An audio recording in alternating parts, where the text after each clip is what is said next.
प्रश्न है कि हिंदी भाषा की लिपि का क्या नाम है। तो इस लिपि का जो नाम है वो देवनागरी लिपि है, जो देवनागरी लिपि में लिखते हैं।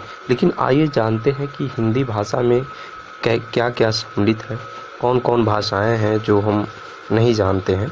तो हिंदी भाषा जो हमारी लिपि होती है वो क्या होती है, देवनागरी होती है। देवनागरी लिपि में हिंदी के अलावा संस्कृत, पाली, मराठी, कोंकण, सिंधी, भोजपुरी, मगही, कश्मीरी, अंगिका, नेपाली, गढ़वाली,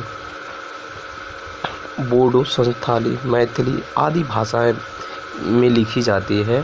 कुछ भाषाएं तो ऐसी हैं जैसे गुजराती हो गई, पंजाबी, बिष्णुपुरी, मणिपुरी होती है। रोमन और उर्दू भाषाएं भी देवनागरी में ही लिखी जाती है।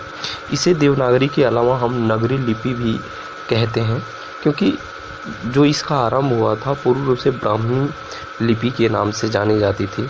वहीं वर्तमान में अगर देखा जाए तो 9वीं से 10वीं शताब्दी में दिखाई देती है। वहीं अगर बात हम करें देवनागरी लिपि की, तो ये बहुत सरल भाषा में लिखी जाती है और इसके अलावा क्या है कि ये सौंदर्य की दृष्टि से सुंदर और वाचन की दृष्टि से सुपाठ्य है। यही लिपि जो होती है क्या होती है कि बाएं से दाएं की ओर लिखी जाती है। और क्या होता है कि इसमें जो स्वर होते हैं 14 स्वर होते हैं, 38 व्यंजन, मतलब अगर टोटल देखा जाए तो इसे मिला के 52 अक्षर हमारे हिंदी में है और एक क्षैतिज रेखा में इसकी पहचान की जाती है।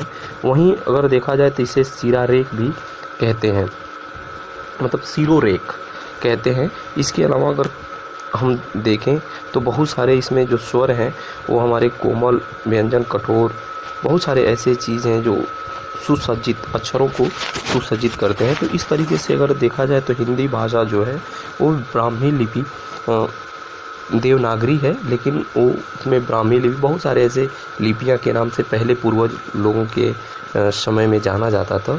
तो अगर इस समय अगर देखा जाए तो हिंदी भाषा की जो लिपि है वो देवनागरी लिपि है।